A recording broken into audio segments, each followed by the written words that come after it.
என் purse தொலைஞ்சு போச்சு. உங்க முதல் கேள்வி என்னவா இருக்கும்? சும்மா பேரன்புல பதில் சொல்லுங்க. எங்க தொலைச்சிங்க கண்டுபிடிச்சு தர போறீங்களா? பேரன்புல கேட்டீங்க. ஓகே, பஸ்ல தொலைச்சிட்டேன். என்னப்பா? Super, very good. அதுதான் கேள்வியே. பர்சுக்குள்ள எவ்வளவு இருந்துச்சு? 30 ரூபா. என்ன சொல்வீங்க? போனா போட்டும்பீங்கல்ல, நான் விட முடியாது, ஏன்னா பர்சு 30,000 ரூபாய். இஸ்மாயில் அவர்களுக்கு கத்தியில கழுத்துல கத்தி வச்சார் இப்ராஹிம் அலைஹிஸ்ஸலாம். அந்த வினாடி வரைக்கும் இறைவனிடம் இருந்து உதவி வரல. வெச்சதுக்கு அப்புறமா தான் உதவி வந்தது. கடைசி வினாடி. எது வேண்டுமானாலும் நடக்கலாம். கடைசி வினாடியில் எந்த மாற்றம் வேண்டுமானாலும் நிகழலாம். Never give up. டைம் அவ்வளவு சாதாரணமா நினைக்காதீங்க. தலைக்கறி சமைக்கும் வரைக்கும் சிறு தொண்டருக்கு வந்தவன் சிவன் என்று தெரியாது. சும்மாவா? உடம்பெல்லாம் அறுத்து போட்டாங்க, சமைச்சு கொடுத்துட்டாங்க. வந்த சிவன் தலைக்கறி கேட்டான். திருவெங்காட்டு நங்க போய் தலைக்கறி சமைச்சிட்டு வந்தாங்க. அது வரைக்கும் சிவன் என்று அவங்களுக்கு தெரியாது. அப்படித்தான் நிகழும் வாழ்க்கை. நெருப்பில் இறங்கும் வரைக்கும் சீதைக்கு தெரியாதுங்க இது அணைஞ்சு போகும். ராமாயணத்தை நடத்துறேன், குகப்படலம் இருக்கு நடத்துறேன்.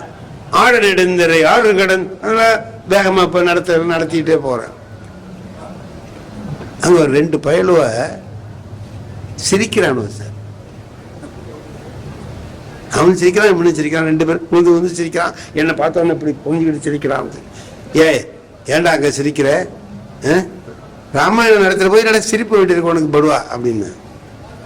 இல்ல சார், நீங்க நடத்துங்க சார், நீங்க நடத்துங்க சார். குகன் நடத்துங்க குகன். இந்த பாரு, இப்ப எதுக்கு சிரிச்ச?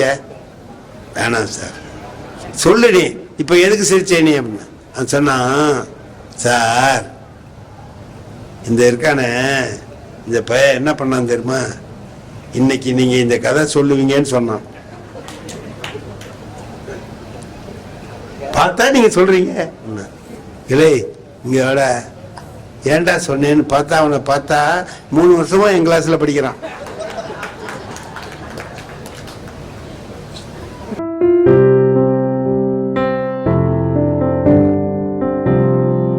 யாரையும் நீங்கள் அன்னார்ந்து பார்க்க வேண்டிய அவசியம் இல்லை, புரிந்து கொள்ளுங்கள். இப்ப நான் உதாரணத்துக்கு எல்லாருக்கிட்டே ஒரு கேள்வியை வீசுறேன்.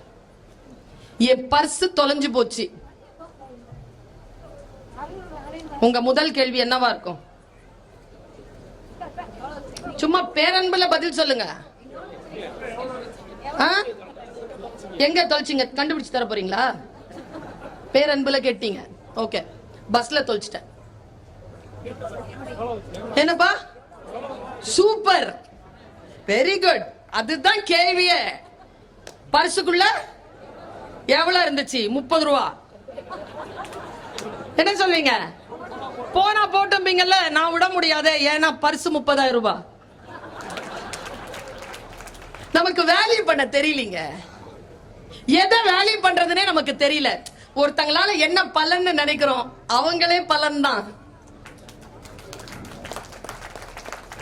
பல பேருக்கு தெரியறதே இல்ல.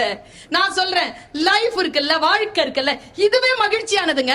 ஒரு தீபாவளியோ ஒரு பொங்கலையோ தேட வேண்டிய அவசியம் கிடையாது. ஒரு ஞாயிற்றுக்கிழமையோ தேட வேண்டிய அவசியம் கிடையாது. Life itself is sufficient to celebrate. வாழ்க்கை வாழ்ந்து கொண்டிருக்கிறோம்ல, இதை விட அற்புதமான விஷயம் வேறு என்னவாக இருக்க முடியும்? இதோ நான் சொல்லுகிறேன். இதுல ரொம்ப அற்புதமான விஷயத்தை சொல்லட்டுமா? இன்றைக்கு தேதி 6 பிப்ரவரி மாதம் 2023. நீங்க எல்லாரும் வந்து இங்க உட்கார்ந்தீங்க. நானும் வேறு எங்கெல்லாம் பயணம் செய்து உங்களை வந்து நாடி நின்றேன். 2-3 மணி நேரமாக நீங்கள் இங்கே காத்திருக்கிறீர்கள். நானும் இங்கே உங்களோடு இருக்கிறேன். நான் சொல்லுகிறேன், இந்த நேரத்தை மறுபடியும் உங்கள் வாழ்நாள் திரும்பி பார்க்குமா? உங்களால் பெற முடியுமா? பெற முடியாதல்ல. நீங்கள் அறிவுக்காக, சிந்தனைக்காக அதை தந்து கொண்டிருக்கிறீர்கள். நான் என் சிந்தனையை பகிர்வதற்காக அதை தந்து கொண்டிருக்கிறேன். இந்த இரண்டும் சந்திக்கின்ற இந்த வினாடியில் கடவுள் நிகழ்ந்து கொண்டிருக்கிறது. இதுதான் நிகழ்ந்து கொண்டிருக்கிறது. கடவுள் என்பது ஏதோ ஒரு இடத்தில் இல்லை. அவர்கள் நாம் நினைக்கின்றபடி அது நிகழ்ந்து கொண்டிருக்கிறது. இதோ வேறு ஒரு அற்புதமான நிகழ்ச்சி இந்த மேடையில் நிகழ்ந்து கொண்டிருக்கிறது. வாழ்க்கையில் இப்படித்தான் நிகழ்ச்சிகள் நிகழும். ஏதோ ஒன்று நமக்கானது நிகழ்கின்ற பொழுது நாம் அதை மிக முக்கியமானதாக பிடித்து வைத்துக் கொண்டிருக்க வேண்டும். நான் இப்படி சொல்கிறேன், நெவர் நெவர், முக்கியமா லேடிஸ்க்கு சொல்றேன், நெவர் கிவ் அப். ஏது வேணாலும் நடக்கட்டும், நெவர் கிவ் அப். உங்களுக்கு உதாரணத்துக்கு சொல்லட்டுமா, கழுத்துல கத்தி வைக்கிற அளவுக்குங்க இஸ்மாயில் அவர்களுக்கு கத்தியில கழுத்துல கத்தி வச்சார் இப்ராஹிம் அலைஹிஸ்ஸலாம். அந்த வினாடி வரைக்கும் இறைவனிடம் இருந்து உதவி வரல, வெச்சதுக்கு அப்புறமா தான் உதவி வந்தது. கடைசி வினாடி எது வேண்டுமானாலும் நடக்கலாம். கடைசி வினாடியில் எந்த மாற்றம் வேண்டுமானாலும் நிகழலாம். Never give up. டைம் அவ்வளவு சாதாரணமா நினைக்காதீங்க. அடுத்து சொல்கிறேன், தலைக்கறி சமைக்கும் வரைக்கும், தலைக்கறி சமைக்கும் வரைக்கும் சிறு தொண்டருக்கு வந்தவன் சிவன் என்று தெரியாது. சும்மாவா? உடம்பெல்லாம் அறுத்து போட்டாங்க, சமைச்சு கொடுத்துட்டாங்க. வந்த சிவன் தலைக்கறி கேட்டான். திருவெங்காட்டு நங்க போய் தலைக்கறி சமைச்சிட்டு வந்தாங்க. அது வரைக்கும் சிவன் என்று அவங்களுக்கு தெரியாது. அப்படித்தான் நிகழும் வாழ்க்கை. நெருப்பில் இறங்கும் வரைக்கும் சீதைக்கு தெரியாதுங்க இது அணைஞ்சு போகும், அவள் புகழ் பரவும். இந்த வினாடி, கடைசி வினாடி, she never gave up. நானும் கடைசி வினாடிகளை விட்டு கொடுப்பது இல்லை. இப்ப நாம எல்லாருமே இங்க நம்மள பார்த்துக்கிட்டு இருக்கிறீங்க, நீங்க என்ன பேசிக்கிட்டு இருக்கிறீங்க. மேடையில் சில காரியங்கள் நடந்து கொண்டிருக்கின்றன. இந்த காட்டில் சில புல்லாங்குழல் என்னை பார்த்து கொண்டிருக்கின்றன, பல மூங்கில்கள் அதை பார்த்து கொண்டிருக்கின்றன. நினைச்சு பாருங்க, அரேஞ்ச்மெண்ட்ஸ் ஏதேனும் நடக்கிறதுனால நமக்கு என்ன? இதோ நான் வயித்தால கத்திக்கிட்டு இருக்கிறேன். நான் சொல்லுகின்ற ஏதோ ஒரு சொல், நான் இப்ப சொன்னேன் இல்லையா, கைய தூக்கி கடைசியா கிருஷ்ணான்னு சொல்லும் போது தானே கிருஷ்ணன் வந்தான். அது வரைக்கும் புடவைய கை வச்சுட்டானே மேல, கிருஷ்ணான்னு அப்புறமா தானே கத்துனா. கடைசி வினாடியில கிடைக்குங்க விஷயங்கள். நான் ரொம்ப நுட்பமாக இதை சொல்லுகிறேன். சிலுவையில் அறையப்பட்டு இறைவா ஏன் என்னை கைவிட்டீர் என்று இறுதி மூச்சை அவர் அடக்குனதுக்கு பிறகுதான் அவர் உயிர் தெழுந்தார். கிடைக்கும் வாழ்க்கை சில வாய்ப்புகளை நமக்கு தரும். அந்த வாய்ப்புகள் நமக்கு வருகின்ற பொழுது அதை மிக நுட்பமாக நாம் கவனித்துக் கொள்ள வேண்டும். பெற்றோர்கள் இருக்கிறீர்கள், குழந்தைகளை இங்கே அழைத்து வந்திருக்கிறீர்கள். உங்களுக்கு நான் ஒரு விஷயத்தை சொல்கிறேன், குழந்தைகளிடம் பேசுகின்ற பொழுது கவனமாக பேசுங்கள். ஆண்கள் இருக்கிறீர்கள், ஆண்களுக்கு சொல்லுகிறேன், இறைவனிடத்தில் வேட்கை நடத்துகின்ற பொழுது கொஞ்சம் கவனமாக வேட்கை நடத்துங்கள். என்ன கேட்பீங்க சாமி கிட்ட? என் பொண்டாட்டி பிள்ளைங்க சந்தோஷமா இருக்கணும், மகிழ்ச்சியா இருக்கணும். கேட்காதீங்க இனிமேல் அப்படி. ஏன்னா நீங்க வெறுப்பாகிற அளவுக்கு அவங்க சந்தோஷமா இருக்கிறாங்க. கேட்கிற கேள்வி தெளிவா கேளுங்க. நான் ஆன்ம மகிழ்வு அடைகின்ற அளவிற்கு அறம் சார்ந்து என் மனைவியும் மக்களும் மகிழ்ச்சியோடு இருக்க அருள் செய்வாய் இறைவான்னு டீடைல்டா கேளுங்க. பல நேரங்கள் நமக்கு டீடைலா கேட்கவே தெரியாது. எல்லாரும் சொல்றோங்கிறதுனால சொல்றோம். எங்க அண்ணன் என்கிட்ட சொன்னா, சலாம் சொல்றோம்ல இப்ப முஸ்லிம்கள், அஸ்ஸலாமு அலைக்கும்னு சொல்லுவோம். என்ன அர்த்தம்? வல்ல இறைவனின் சாந்தியும் சமாதானமும் உண்டாவதாக. என் அண்ணன் கிட்ட இதே மாதிரி சொன்னேன். என் அண்ணன் என்ன தலையில டுக்குன்னு கொட்டி சொன்னா, நீ பெரிய அப்பாட்டாக்கறான்னு கேட்டான். ஏன் நான் அப்படி கேட்கிறேன்னா, நீ சாந்தியும் சமாதானம் உண்டாயிருமா? அப்ப அது என்னது? நீ எனக்கு முன்னால் இருக்கின்றவரிடத்தில் சொல்லுகின்ற சொல் அது அல்ல, அது இறைவனிடத்தில் சொல்லுகிறாய். யா அல்லாஹ், நான் சந்திக்க இந்த நபரின் மீது நீ தயவு செய்து உன் வல்ல சாந்தியையும் சமாதானத்தையும் கொடுப்பாயாக என்று நான் இறைவனிடத்தில் நடத்தும் இறை வேட்கையை தவிர எனக்கு முன்னால் நின்று பேசுகிறவர்களிடம் நான் பேசுகின்ற சொல் அது அல்ல. இந்த புரிதல் நமக்கு இருந்தால் சொல் எவ்வளவு கவனமாக வரும். பல நேரங்களில் நான் பார்க்கிறேன், சொல்லிலே நமக்கு கவனம் இல்லை. நம் வாழ்க்கையில் சில விஷயங்களை ஜெயிப்பதற்கு நமக்கு தெரிய இல்லை. நான் ஒரு விஷயத்த சொல்றேங்க, 58 மார்க் தாங்க வாங்கினேன். செகண்ட் கிளாஸ் தான் என்னுடைய BA. ஆனா UGC இது MA ஜாயின் பண்றதுக்கு 55% இருந்தா போதும். MA ஜாயின் பண்ணிட்டேன். MA ல ஃபர்ஸ்ட் கிளாஸ் வாங்கிட்டேன். UGC கிளியர் பண்ணிட்டேன். PhD முடிச்சிட்டேன். நான் வந்து ஒன்னும் ஃபர்ஸ்ட் கிளாஸ் வாங்குற பொண்ணு கிடையாது. சுமாரா படிக்கிற பொண்ணு, 10th ரேங்க். பல நேரங்களில் 1, 2ல ஃபெயில் ஆயிருவேன் சார்.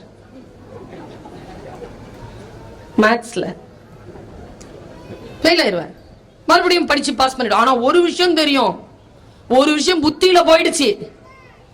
ஃபெயில் ஆனா நீ வாங்குற சர்டிபிகேட்டால நாக்க கூட வலிக்க முடியாது. பாஸ் பண்ணா ஒழுக்கமா அடுத்தவன் மரியாதை செஞ்சு உன்னுடைய சர்டிபிகேட்க்கு ஒரு மரியாதை கிடைக்கும். இது புரிஞ்சிருச்சு மனசுல. ஸ்போர்ட்ஸ்க்கு போனாலும், பேச்சு போட்டிக்கு போனாலும், எங்க போனாலும் அந்த சர்டிபிகேட்ல ஃபைனல் எக்ஸாம்ல மட்டும் ஃபெயில் ஆக போக மாட்டேன். படிச்சிருவேன். இப்போ இது படிச்சிட்டதுனால என்ன நடந்தது தெரியுமா? MSc மேத்தமேட்டிக்ஸ் படிச்சு UGC கிளியர் பண்ணி, MSc பிசிக்ஸ் படிச்சு UGC கிளியர் பண்ணி, PhD முடிச்சு மிகப்பெரிய ஆளுமையா வந்து உட்கார்ந்து இருக்கிறவங்களுக்கும் எனக்கும் ஒரே சம்பளம் தான். அவங்களுக்கு வேற சம்பளம், எனக்கு வேற சம்பளம் எல்லாம் கிடையாது. எதை படிக்கிறோம் என்பதல்ல, அதை எப்படி படிக்கிறோம், எங்க கொண்டு போய் நிறுத்துறோம். இது வரைக்குங்க எனக்கு ஒரு திமிர் உண்டு. அந்த திமிர் என்ன தெரியுமா? என் நேசம், என் பேரன்பு, என் அறிவின் மீது எனக்கு இருக்கும் நாட்டம், என் தேடல், என் ஒழுக்கம், இதன் மீது எனக்கு திமிர் உண்டு. இந்த திமிர்ல நான் இருக்கிறேன்ல, இந்த திமிர்ல ஒரு விஷயத்தை வாசிக்கிறேன்ல, அது என்னை வேறு வேறு திசைக்கு எடுத்துட்டு போகுது. உதாரணமா சொல்றேன், இதுவரைக்கும் நான் 31 நாடுகளுக்கு பயணம் செய்திருக்கிறேன். இத நிறைய இடத்துல நான் வந்து ரெக்கார்ட் பண்ணி இருக்கிறேன். ஒரு டிக்கெட் கூட என் சொந்த காசுல வாங்கினது இல்ல. இப்ப கூட பிளைட் டிக்கெட் போட்டது மதுசூதனன் ரெட்டி சார் தான். கிடைக்கும், உயர்வுகள் கிடைக்கும். எப்பொழுது நீங்கள் ஒன்றை எய்திவிட வேண்டும் என்று எழுந்து நிற்கின்ற பொழுது. ரூமி சொல்ற அதே வார்த்தையை சொல்லுகிறேன். எப்படி புரிந்து கொள்கிறீர்கள் என்று எனக்கு தெரியாது. ரூமி சொல்வான், கொய்யா மரத்தில் இருந்து இறங்கு. நாம் நன்றாக காய்த்து தொங்குகின்ற கொய்யா மரத்தின் மீது உட்கார்ந்து கொண்டு கொய்யா பழங்களை சாப்பிட்டுக் கொண்டு நான் உயரமாக இருக்கிறேன், இதுதான் நான் பார்க்கும் உலகம் என்று நினைக்காதே. முதலில் you lose your discomfort zone, come டவுன்ங்கிறார் அவர். இறங்கு முதல்ல கீழே. உன் புரிதல்களை, உன்னுடைய விஷயங்களை முதல்ல எம்டி ஆக்க. பல இடங்களில் நாம எம்டி ஆக்குறதே இல்லை. நம்முடைய மனதை நம்ம எம்டி ஆக்குறதே இல்லை. நான் ஒரு உதாரணத்துக்கு ஒரு விஷயத்தை சொல்லிட்டு போறேன். கவனத்தை சிதறடிக்காமல் இருக்கின்ற பொழுது உங்களுக்கான உயரம் உங்களுக்கு சாத்தியமாகும். கவனத்தை மட்டும் சிதற விடாதீங்க. எனி காஸ், எது வேணாலும் நடக்கட்டும். என்ன கான்சென்ட்ரேஷனுக்கு வந்தீங்களோ, எந்த விஷயத்துக்கு வந்தீங்களோ அதுல கவனமா இருங்க. இன்னைக்கு நிறைவு நாள், இன்னைக்கு சொல்லி பிரயோஜனம் இல்லை. இத மனசுல வச்சுக்கோங்க. வந்த உடனே புக் வாங்காதீங்க, சுத்தி பாருங்க, ப்ராஸ்பெக்டஸை கலெக்ட் பண்ணுங்க, டிக் பண்ணுங்க, பொருளாதாரத்தை பார்த்துக்கோங்க. எல்லாவற்றையும் படித்து முடித்து விடுங்கள். எதை வாங்குகிறீர்களோ அதை படியுங்களே.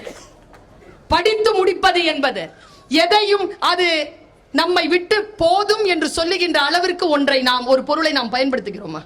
ஒரு பென்சில, ஒரு பேனாவை கூட பயன்படுத்துறது இல்லையே. முழுமையாக ஒன்றை பயன்படுத்துவது. நான் 4 சொன்னல, 5 சொல்றேன். 5 லேயர் வாழ்ந்துட்டு போயிடுவோம். ஃபர்ஸ்ட் லேயர் தான் வாழ்ந்துட்டு இருக்கிறோம். நிறைய பேர் செகண்ட் லேயர் கூட போறது இல்ல. ஜெயிக்கிறதுக்கான வழி 5 லேயர்ஸ். ஃபர்ஸ்ட் என்ன லேயர் தெரியுமா? காலையில 8 மணி, 9 மணி, 10 மணிக்கு வெளியில போறீங்களா சம்பாதிக்க, திரும்பி வீட்டுக்கு வரீங்கல்ல, அதான் ஃபர்ஸ்ட் லேயர். ஒரு நாளைக்கு, ஒரு மாசத்துக்கு 50,000, 30,000, 20,000, 10,000, 1 லட்சம், 2 லட்சம் சம்பாதிக்கிறோம்ல, அதோட வாழ்க்கை முடிஞ்சு போயிடுது. செகண்ட் லேயர் ஒன்னு இருக்கு. அதுக்கு தான் இந்த மீட்டிங் எல்லாம். ஃபேமிலி, கனெக்டடா இருங்க. ஃபேமிலியில கான்டாக்ட்ல இருக்கிறீங்க. எல்லாம் என்ன பொண்டாட்டி புருஷன் தெரியும், பிள்ளைங்கன்னு தெரியும். இது கான்டாக்ட்ல இருக்கிறது. கனெக்டடா இருக்கிறது என்ன தெரியுமா? அவள் காலையிலிருந்து சாயந்தரம் வரைக்கும், அவர் காலையிலிருந்து இரவு வரைக்கும், அந்த பெண்கள் ஆண்கள் காலையிலிருந்து இரவு வரைக்கும் என்ன வேலைகள் செய்கிறார்கள் என்பதிலே கனெக்டடா இருக்கிறது. கனெக்டடா இருக்கிறீங்களா? கனெக்டடா இருங்க. Family connection second layer. Third layer சொல்லவா? கொஞ்சம் ரசனையோடு இருங்கள். ரசனை இல்லாம போயிடுச்சு இன்னைக்கு. ரசனை கீழே போயிருக்கிறோம். அதனால் தான் தவறான விஷயங்கள் சமூகத்தில் தலை தூக்குகின்றன. ரசனையோட இருங்க. நாலாவது லேயர், கொஞ்சம் நமக்காகவே அழுததை நிறுத்திவிட்டு அடுத்தவர்களுக்காகவும் அழத் தொடங்குங்கள். இது fourth layer. Fifth layer, just connect with God. ஒரு சின்ன கனெக்ஷன் இருக்கட்டும். எங்க ஐயா சொல்வார் பாலராவாயன், பர்வீன் ஏன் தெரியுமா எல்லா மசூதிகள்லயும் சர்ச்சிலையும் கோயில்லையும் பிச்சைக்காரன் வெளியில உட்காந்துருக்கான்? ஏன் சார்? உள்ள ஓவர் கிரௌடுடா அப்படிம்பாரு. கோயிலுக்கு போறதே இது குடு அது குடு இது குடு அது குடு. நீ கொடுத்ததற்கே நன்றி சொல்ல முடியவில்லை, இன்னும் இன்னும் அடுத்தடுத்து கேட்பதற்கு அஞ்சுதே என் உள்ளம். சொல்லலாமா இல்லையா? இறைவன் கொடுத்திருக்கிறானா இல்லையா? என் தேவை என்ன என்று படைத்த உனக்கு தெரியும். என் அவசரத்தில் அழுது புலம்பி உன் அருளில் என்ன குறையும்? பேசுங்கள போய் சாமி கிட்ட. பேசுறோமா? இறைவனிடத்தில் பேசுவது ஃபிஃப்த் லேயர். இந்த ஃபிஃப்த் லேயரோட வாங்க. சிக்ஸ்த் ஒன்னு சொன்னேன் இல்லையா? இந்த 6 சொல்லிட்டு போய் உட்கார்ற, எனக்கான நேரம் நிறைவடைகிறது. 6 விஷயத்தை சொல்றேன். இங்க இருக்கிற எல்லோருக்கும், எனக்கும் சேர்த்து, மேடையில் இருக்கக்கூடியவர்களையும் சேர்த்து, இந்த பேச்சை கேட்கின்ற எல்லோருக்கும் சேர்த்து சொல்லுகிறேன். கைகள் முதலில் சுத்தமாக இருக்கட்டும். Clean hands, pure heart. இதயத்தை தூய்மையாக வைத்துக் கொள்ளுங்கள். 3, மைல்டு டங். இதமாக பேசுங்கள். உடலில் இருந்து வெளியேறும் எல்லாம் நாற்றமுடையவைதான். முன்னால் இருக்கின்ற மனிதரின் உதடுகளில் ஒரு புன்னகையை வரவழைக்க முடியும் என்றால் அது சொல். அழகாக பேசலாம். யாவர்க்குமாம் இறைவர்க்கு ஒரு பச்சிலை, யாவர்க்குமாம் பசுவிற்கு ஒரு வாயுரை, யாவர்க்குமாம் உண்ணும் போது ஒரு கைப்பிடி, யாவர்க்குமாம் பிறருக்கு இன்சொல் தானே திருமந்திரம். நல்ல சொல், மைல்டு டங். சவுண்ட் மைண்ட், விழிப்புணர்வோடு கூடிய புத்தி. வைஸ் விஷன், மிக நீண்ட தீர்க்கமான தரிசன பார்வை. தள்ளாடாத கால்கள். கால்கள் தள்ளாடாமல் பார்த்துக் கொள்ளுங்கள். இங்க தடுமாறுனா இங்க தடுமாறும். தள்ளாடாத கால்கள், firm legs. 6 விஷயங்களை கைப்படுத்திக் கொள்ளுங்கள். மறுபடியும் சொல்கிறேன், சிகரம் என்பது யாரோ ஒருவன் தொட்ட சிகரத்தை, உயரத்தை தொடுவது அல்ல.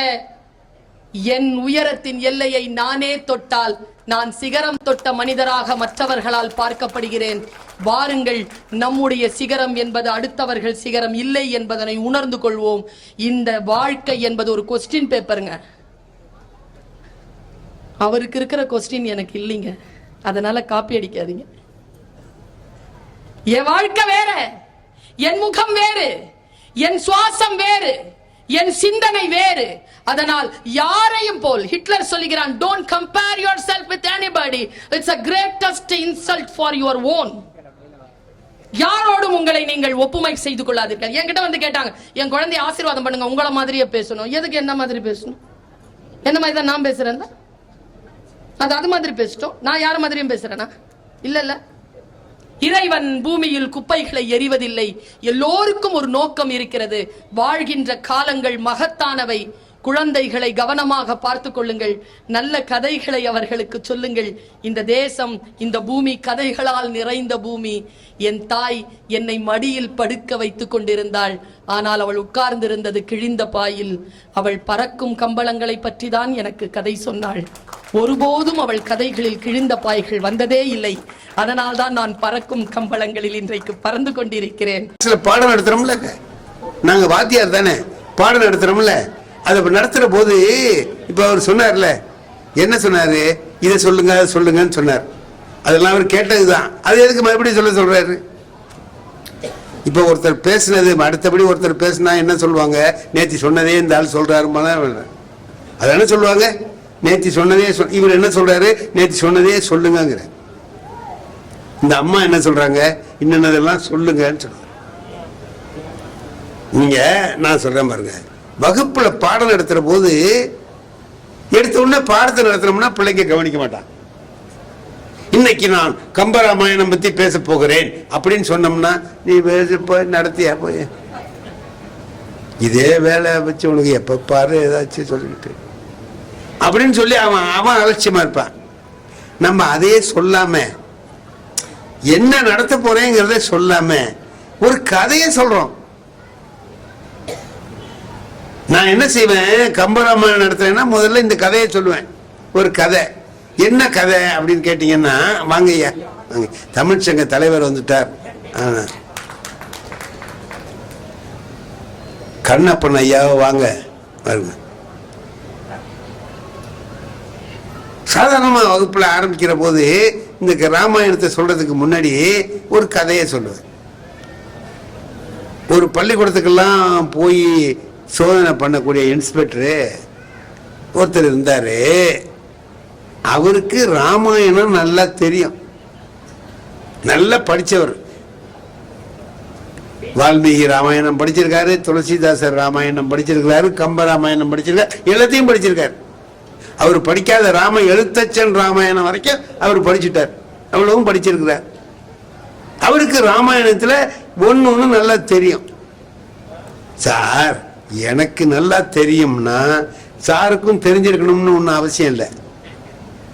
எனக்கு தெரிஞ்சது அவங்களுக்கு தெரியாம இருக்கலாம், அவங்களுக்கு தெரிஞ்சது எனக்கு தெரியாம இருக்கலாம். அதனால எனக்கு தெரிஞ்சதை உங்களை நான் டெஸ்ட் பண்ணக்கூடாது.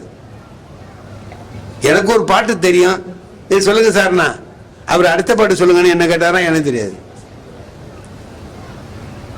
அப்படி எதை சொல்லணும், என்ன செய்யணும், என்னங்கிறத நான் பார்த்தோம். அந்த அவர் என்ன பண்ணுவார், இன்ஸ்பெக்டர் போய் பையன்களுக்கெல்லாம் கேள்வி கேட்பார், ராமாயணத்துலேருந்து கேள்வி கேட்பார்.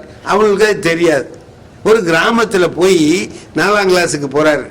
போய் அந்த பையனை கேள்வி கேட்கிறாரு ஒருத்தனை, டே எழுந்துடுறா அப்படின்னா. அவன் எழுந்தான். ஜனகனுடைய வில்ல முறிச்சது யாருடா? அவன் ராமன்னு சொல்லுவான்னு நினைச்சுக்கிட்டே இவர் கேட்கிறாரு. அவன் சொன்னான், நான் இல்லை சார் அப்படின்னா.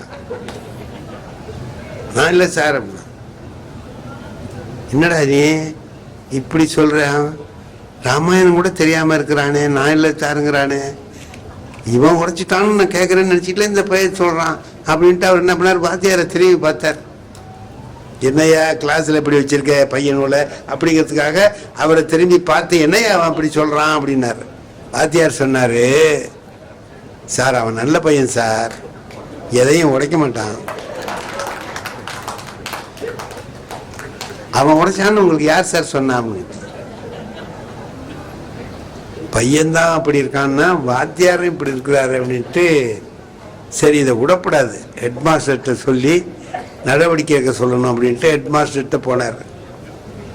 சார் நான் வாங்க சார், எல்லா கிளாஸும் பார்த்துட்டீங்க. நான் 4ஆவதுக்கு போனேன் சார். ஜனகனுடைய வில்ல உடைச்சது யாருன்னு கேட்குறேன். ஒரு பையன் நீ சொல்றாங்கிறேன், நான் உடைக்கலைங்கிறான் சார். அவன் வாத்தியாரை கேட்குறேன், அவன் அப்பெல்லாம் செய்ய மாட்டாங்கிறாரு. என்ன சார் உங்கள் பள்ளிக்கூடம் இப்படி இருக்கு? வாத்தியாருக்கும் அந்த ஹெட் மாஸ்டருக்கும் ரொம்ப நாளாக வாங்கல். அவர் பார்த்தாரு, இவன் இதை வச்சு ஒரு வேலை பார்த்துருவோம் அப்படின்னு நினச்சிக்கிட்டு, அது என்ன சார் ஒரு பைய உடைச்சிவிட்டு இல்லைங்கிறான்.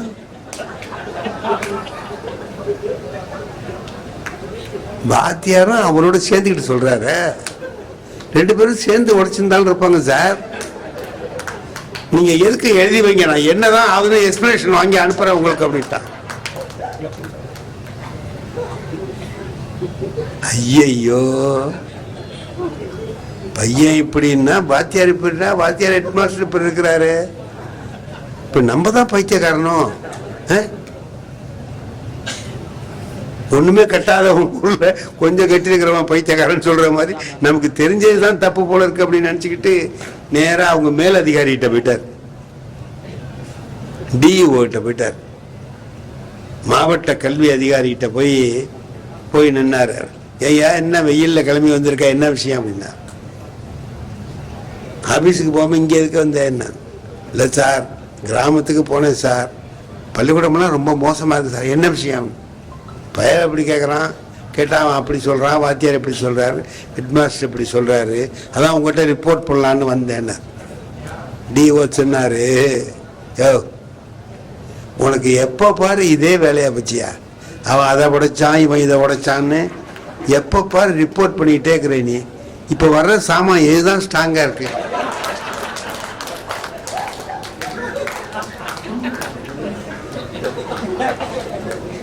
ஏதோ சின்ன பயல்வோ கை தவறி போட்டு உடைச்சிருப்பான். சரதான்னு போவியா, இது ஒரு பெரிய விஷயம்னு எடுத்துருக்கிற, புரோக்கன் லிஸ்ட்ல போட்டு போயா அப்படி. ஆஹா டிஓ இப்படிதான் இருக்கிறாரா? சி இதை விட மோசம் உலகத்துல வேற ஒண்ணு இருக்காதா அப்படின்ட்டு நேரா வீட்டுக்கு போயிட்டார். இன்னமா ஆபீஸுக்கு போகக்கூடாது, மனசே ரொம்ப கெட்டு போச்சுன்ட்டு நேரா வீட்டுக்கு போய் அப்படியே கையை வச்சுக்கிட்டு கன்னத்துல உட்கார்ந்தார். பொண்டாட்டி வந்தாங்க அங்கேருந்து. ஏங்க என்ன விஷயம்? என்ன ஆபீஸுக்கு போனீங்க அதுக்குள்ள வந்துட்டீங்களே, என்ன விஷயம்? அதுவும் வெயில்ல வந்திருக்கீங்க, மோர் கொண்டாடவா? நீ ஒன்றும் கொண்டாட வேணாம் போடி. ஏன் என்ன விஷயம்? அட ஏன்டி கேட்குற இந்த மாதிரி? இந்த பயலை இப்படி கேட்குறேன், இப்படி சொல்கிறான், வாத்தியார் இப்படி சொல்கிறாரு, டிஓட்ட போனால் அந்த ஆள் இப்படி சொல்கிறான் அப்படின்னா. என்னங்க இது கூடவா தெரியல அப்படின்னா. உனக்கு தெரியுமா அப்படின்னா. என்னங்க எனக்கு தெரியாதா, நம்ம பக்கிஸ்தான் சிட்டியார் தானே இங்கே உடைச்சதுன்ட்டாங்க. அது யாருடா பக்கிரிசாமி செட்டியார்னு பார்த்தா, யாருடா பக்கிரிசாமி செட்டியார்னு பார்த்தா, அந்த ஊர்ல ராமாயணன் டிராமா போட்டிருக்கானுவோ, அதுல ராமனா நடிச்சவரு பக்கிரிசாமி செட்டியார். என்ன பண்றா, ராமனை மறந்துட்டா, நம்ம பக்கிரிசாமி செட்டியார் தான் படிச்சாரு அப்படிங்கிற. அவன் பார்த்தான், இனி ராமாயணத்தை பத்தி எதுவும் கேட்கிற வேலை வச்சுக்க கூடாது.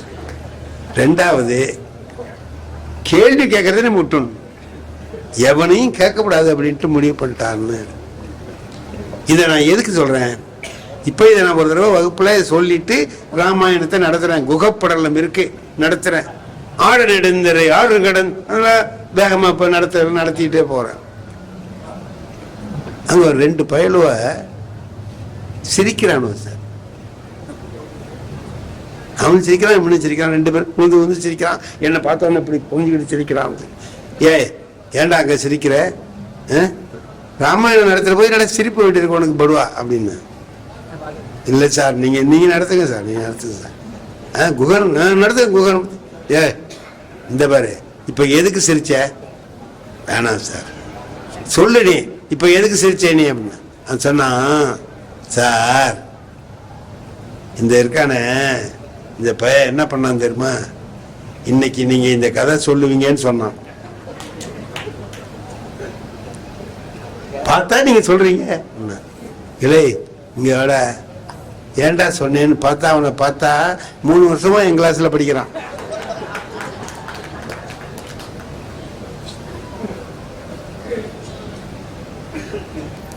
சார் ஒண்ணும் இல்லை,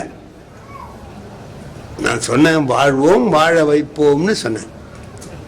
முதல்ல நாம வாழணும்ல, சுவர் இருந்தால்தான் சுத்திரம் எழுதலாம்னு சொன்னேன். இல்ல நாம நல்லா இருக்கணும், மற்றவங்களை நல்லா வைக்கலாம். அதுக்கப்புறம் நாம எப்படி வாழணும்னு தெரிஞ்சுக்கிட்டா அப்புறம் மற்றவங்களை எப்படி வாழ வைக்கலாம்னு தெரியும்.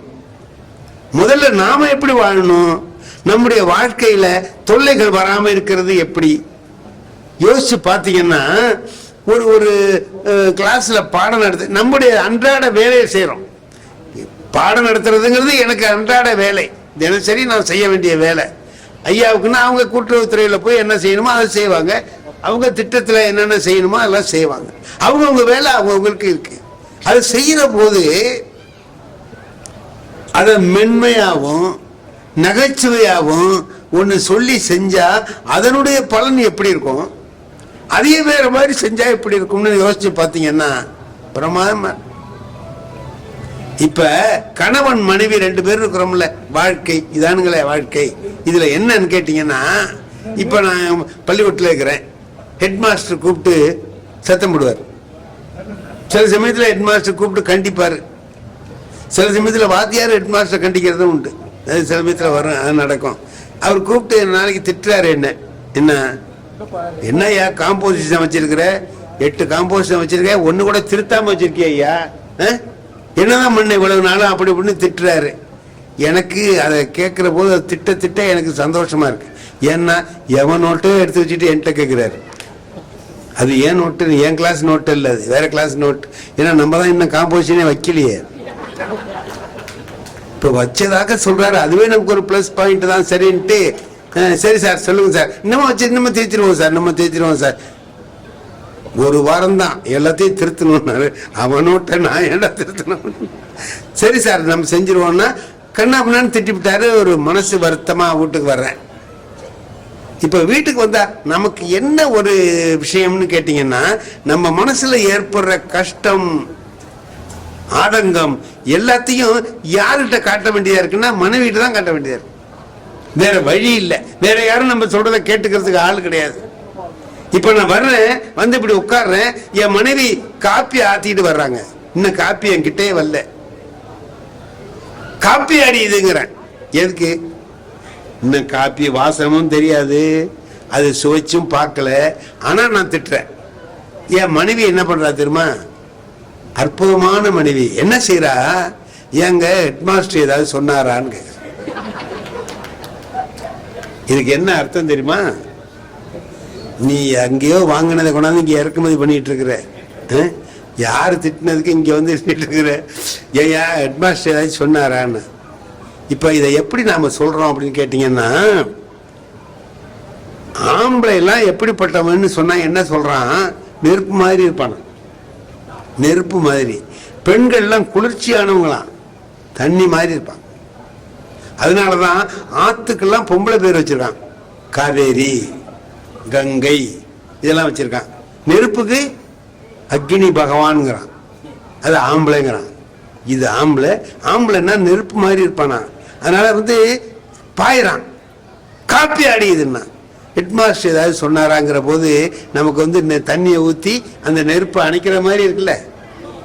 இப்ப கொல்லிக்கட்டை எடுத்து அப்படி நீட்டுறோம், தண்ணியை எடுத்து அப்படி லேசா ஊத்துறாங்க. என்ன ஆகும்? புசு புசுன்னு ஒரு சத்தம் கேட்கும், லேசா ஒரு புகை வரும் இல்லையா? இதானே? இதை கேட்டுக்கிட்டே இருக்கிற அடுத்த வீட்டுக்காரன் என்ன சொல்றான் பாருங்க, என்ன பக்கத்து வீட்டுல புகையுதுமா, பக்கத்து வீட்டுல என்ன புகையுதுமா. வேற ஒண்ணும் இல்லை, அவன் நெருப்பு எடுத்து நீட்டுறான், அவன் தண்ணி எடுத்து ஊத்துறான். குடும்பம்னா அப்படிதானே இருக்கணும். அப்படி இருந்தா தானே அது குடும்பம் இல்லையா? அது இல்லை. என்னுடைய முதல் இரவுல நடந்து நான் எழுதியிருக்கேன், அது எல்லாரும் படிச்சிருப்பீங்க. சார் சொல்றாரு எனக்கு பிடிச்சது சித்ராதாங்கிறார். அவருக்கு பிடிச்சது சித்ரா தான், எனக்கும் சித்ரா தான் பிடிக்கும். நம்ம 2 பேருக்கும் ஒருத்தரையே பிடிச்சிருக்கு. இது சங்கடமான விஷயம்.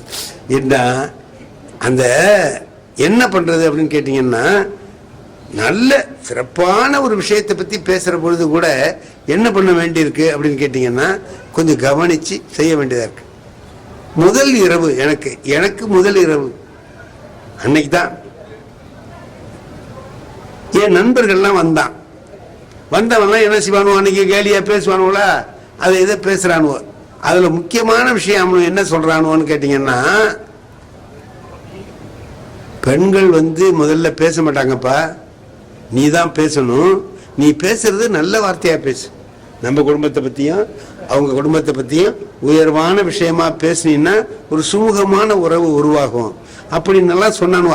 அவனுக்கு இன்னும் கல்யாணம் ஆகல. ஆனா அவன் பூரா எனக்கு அட்வைஸ் பண்றான். நம்ம நேரம் அது கேட்க வேண்டிய நேரமா இருக்கிறதுனால சரிடா சொல்லுங்கடாப்பான்னு கேட்டுட்டு இருக்கோம். நான் இதுக்காக வேண்டிய டைலாக் எல்லாம் தயார் பண்ணி எப்படி பேசணும் கொள்ளணும்னு எல்லாம் பண்ணிட்டு போனா அதுக்கு அவசியமே இல்லை. அந்த பேச வேண்டிய அவசியமே இல்லை. என் மனைவியே முதல்ல பேசிட்டாங்க. என்ன பேசினாங்க தெரியுமா? நான் உலகத்துல எவ்வளவோ பொம்பளைங்களை பார்த்துருக்காங்க, ஆனா உங்க அம்மா மாதிரி ஒரு ராட்சசி உலகத்திலேயே இல்லை. இன்னைக்குதான் வந்திருக்கா. நான் 25 வருஷமா எங்க அம்மாவை பாக்குறேன். என்கிட்ட வந்து எங்க அம்மாவை பத்தி ராட்சசின்னு சொல்ற. இப்ப நம்ம என்ன செய்யலாம்? அதுக்கு ஒரு திட்டம் போட்டு நீங்க தான் கொடுக்கணும். ஏன்னா திட்டத்துக்கு என்ன செய்யலாம்? இத மாதிரி பேசினா எங்க அம்மாவை என்கிட்டயே தாழ்வா பேசுற போது ஆத்திரம் வருமா வராதா சார்? மனசு நினைக்குது, ஓங்கி ஒரு அறை விட்டு வெளியே வரட்டுவோமா? அப்புறம் மனசு சொல்லுது, அதுக்காக வந்தோம், எதுக்கு வந்தோமோ வந்த வேலையை தான் பார்க்கணுமே தவிர அதை விட்டுட்டு வேற வேலை பார்க்கக்கூடாது. அடிச்சு விரட்டுனா ஊர்ல இருக்கிறவன் என்ன சொல்லுவான், அட மைத்த இப்படி சொன்ன அப்படி அடபட. நான் சொன்னேன் ரைட் அப்படின்ட்டு, நீ சொல்றது கரெக்டு தான், நானும் பார்த்துட்டு இருக்கேன்ட்டேன். எங்க அம்மாவை ராட்சசின்னதே நான் ரைட்டு தான்ட்டேன். மறுநாள் காலையில எங்க அம்மா கிட்ட சொன்னேன், அம்மா உன்னை பத்தி என் பொண்டாட்டி ராட்சசின்னு சொன்னம்மா. எங்க அம்மா அதுக்கு என்ன செய்யணும், ஆத்திர பண்ணுமா இல்லையா? அது கிடக்குது, நீ என்ன செஞ்ச என்ன? நான் அனுசரிச்சு போயிட்டம்மா அப்படின்னு. அதான்டா நல்லது, உங்க அப்பா கிட்ட நான் சொன்னதை விட இவ ஒன்னும் அதிகமா சொல்லலடா அப்படின்னு.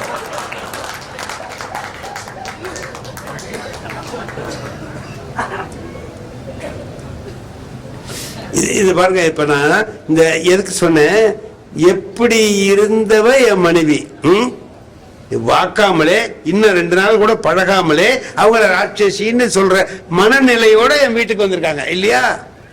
சரி, என்ன ஆச்சு நாளடைவில்?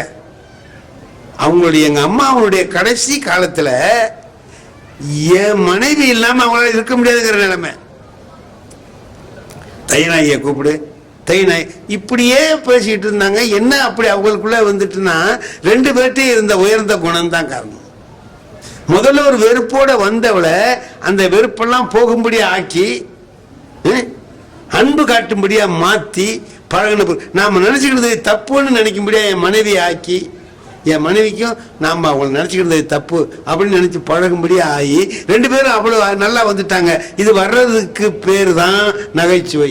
இந்த தகவல் உங்களுக்கு பிடிச்சிருந்தா லைக் பண்ணுங்க, உங்க ஃப்ரெண்ட்ஸுக்கு ஷேர் பண்ணுங்க, மறக்காம எங்க சேனலுக்கு சப்ஸ்கிரைப் பண்ணுங்க.